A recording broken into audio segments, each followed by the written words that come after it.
Good morning, guys, and welcome to what is going to be day 2 of Vlogmas. So I wasn't expecting to need to have like a full day in bed so early in our journey. I was planning to film this, and I thought if maybe like me, you just need some time to unwind.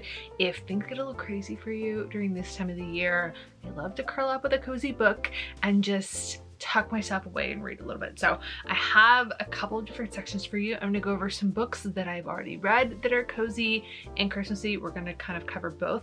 Some that I'm currently reading that are kind of floating around my nightstand to be read over the holiday season, and then a few that I've recently picked up that I feel like if you haven't heard about them, you would like these authors, and it might be something enjoyable for you to read if you're looking for just something to forget everything holiday related this year. So before I get into this though, I wanted to let you know about some of my favorite ways to support small bookstores this holiday season. There are 2 resources that I use pretty frequently that are a great option for this. The first is Libro FM.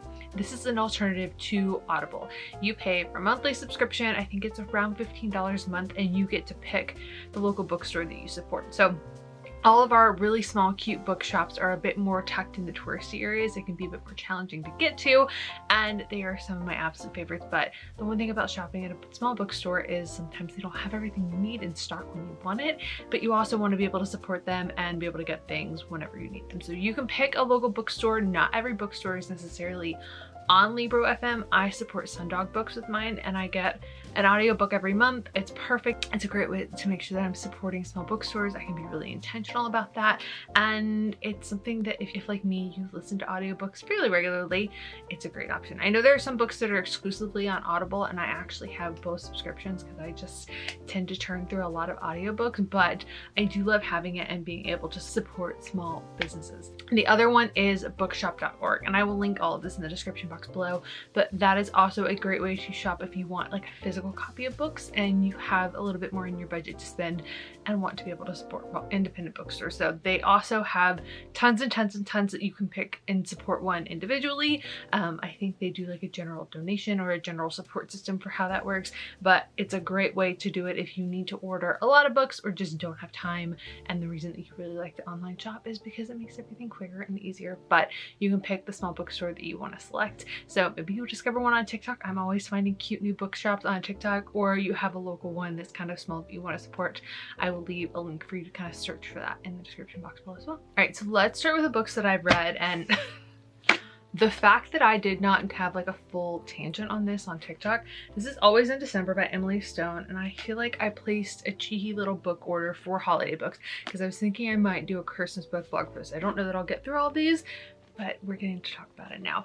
And if you don't want to cry, don't read this book.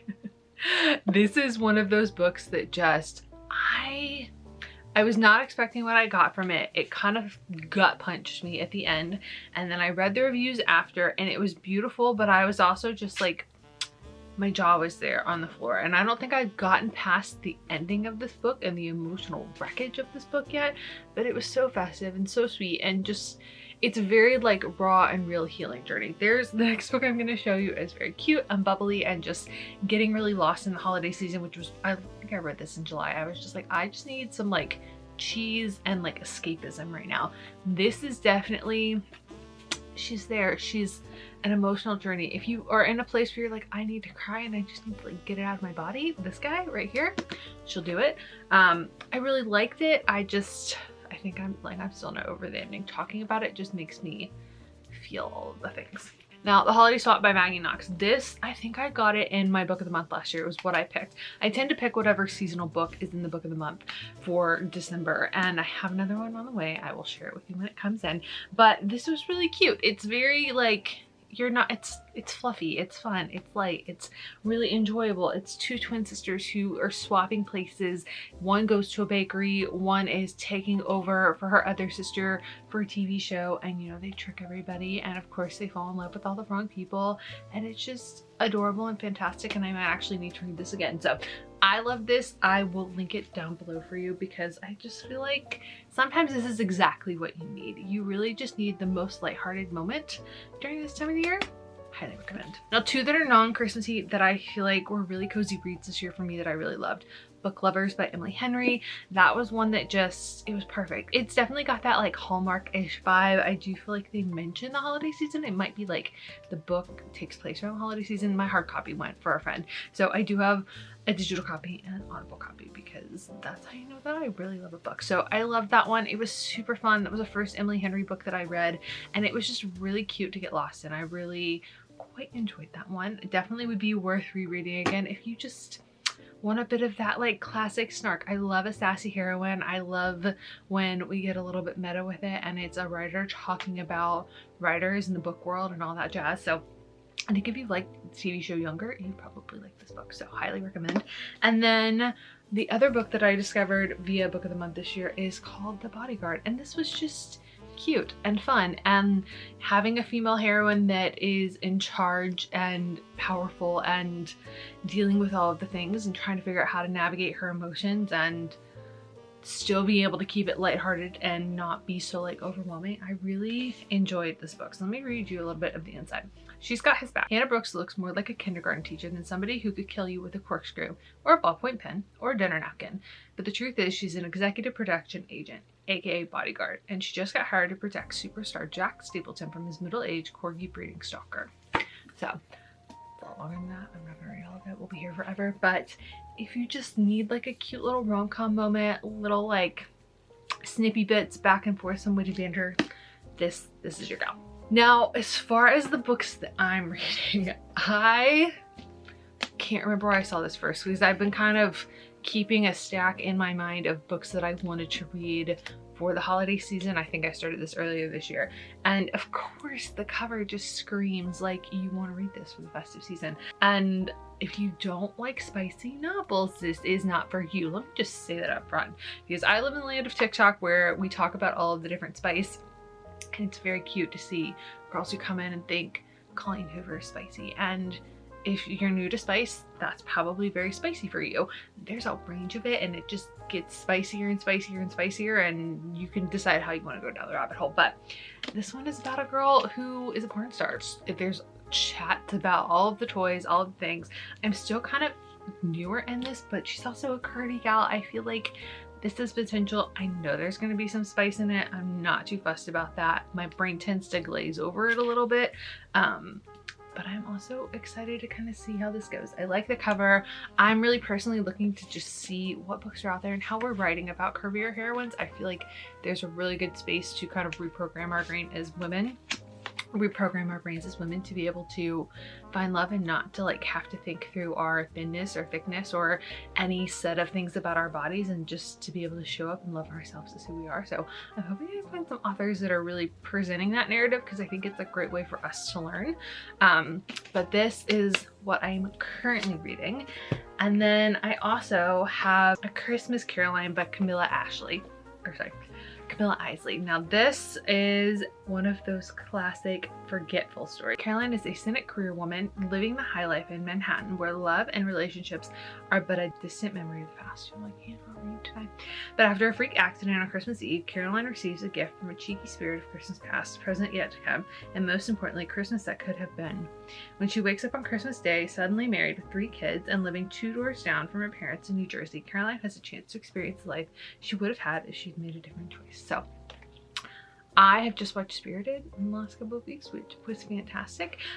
This kind of gives me that vibe, but I kind of love that there's like a Christmas that could have been. So this is on my to be read list. I'm very excited about that. And there's also one that I downloaded on audiobook because I thought that would be a nice thing for this month. So I picked up the 12 Dates of Christmas. I always preview audiobooks before I get them because sometimes they're just not the vibe, but you can also return a lot of them on Audible. That is the advantage. If you're really fussy about a narrator, that is the one advantage of Audible.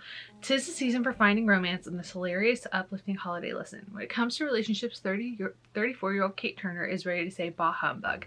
The sleepy town of Blackford, England isn't exactly brimming with prospects. And anyway, Kate's found fulfillment in her career as a designer and her delicious side job baking for her old friend Matt's cute neighborhood cafe. But when her best friend signs her up for a dating agency that promises to help find singles love before the holidays, 23 days until Christmas, 12 dates with 12 different men, and the odds must finally be in her favor, right? Yet with each new date more disastrous than the one before, and the whole town keeping tabs on her misadventures, Kate must remind herself sometimes love, like mistletoe, shows up where we least expected, and maybe, just maybe, it's been right under her nose all along. So I'm excited about that. That feels like it's just gonna be cute and cozy, and I have some card trips coming up. So if that is something that's worth reading, I will let you know once we kind of get into the car travel next weekend. And then our last two books are actually all nonfiction. I do a lot of self-development, but these aren't those. I know that The Crown has come out with a new season. I'm still kind of watching through it, and I'm curious. I know Harry and Meghan's documentary is coming out this month, and there's a lot of just all things royal coming out and in the works at the moment. So I picked this book up, I want to say like 2 years ago, a year ago, Lady in Waiting, My Extraordinary Life in the Shadow of the Crown by Anne Connor. I started reading this and it's just so fascinating. You can see I'm like maybe a fourth of the way through, to hear what life was like for women, because I feel like sometimes we feel like we've come so much farther than we have, and just hearing her story is fascinating. But she was the lady in waiting to Princess Margaret, and I've noticed that some of you guys have been clicking on this, and I really don't know where I linked it, but I pulled it out recently because I was thinking that I wanted to keep reading it. So it's on my nightstand at the moment, and it's just interesting to see that kind of lifestyle if you do, or if you're interested in like royal content. I love following Mata Effect.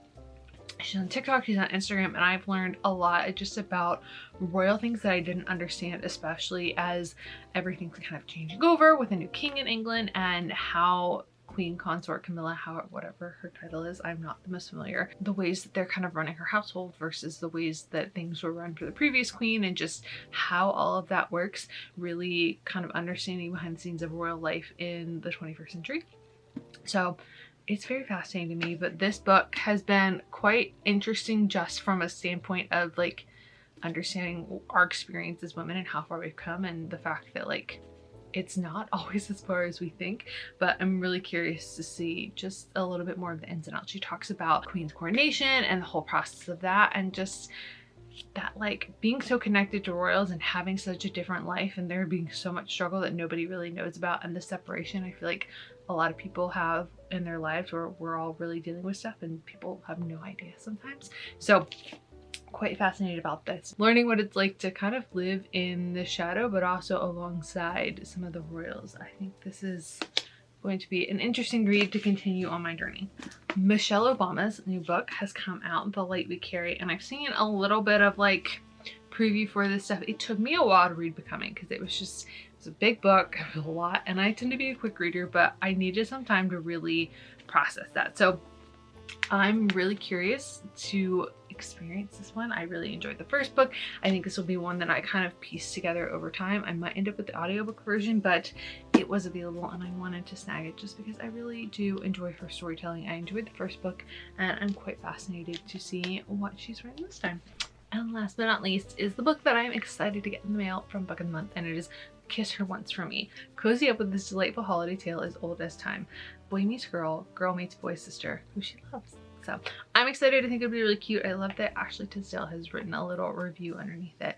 If you want to know more about Book of the Month, let me know down below. It's been quite an experience, and I have definitely stopped my subscription more than once, but it's one of those that like sometimes I just get the book because I feel like I'm going to be curious about it later, and worst comes to worst, I donate them. So that's always a journey, but I'm excited for that to come in, to add to my stack, and to just really read a festive novel. I've been enjoying being intentional about like trying to read one festive novel every month or so, depending on what's going on. So I did The Hex Curse for October, and now we've got a Christmassy one, and there's another book in my box that's probably going to be pretty New Year's based. So I am excited about that. But I will link everything down below, as well as where you can shop small if you want to shop on Amazon, because that's your vibe. Whatever fits for you, I will link that all in the description box below. So thank you for supporting me through my affiliate links. And yeah, thank you for another day of Vlogmas. I'm off to film our Petal and Pup haul. That will be live for you guys tonight as well. This video should be going up on the same day, as long as everything processes really quickly. So thank you for your patience. Thank you for being here. Let me know if you guys have any recommendations, what you're reading this holiday season, in the description box below, and make sure you're subscribed because we're here all month long. So I love you. It is a good day to have a good day, and I will see you all in my next video. Bye guys.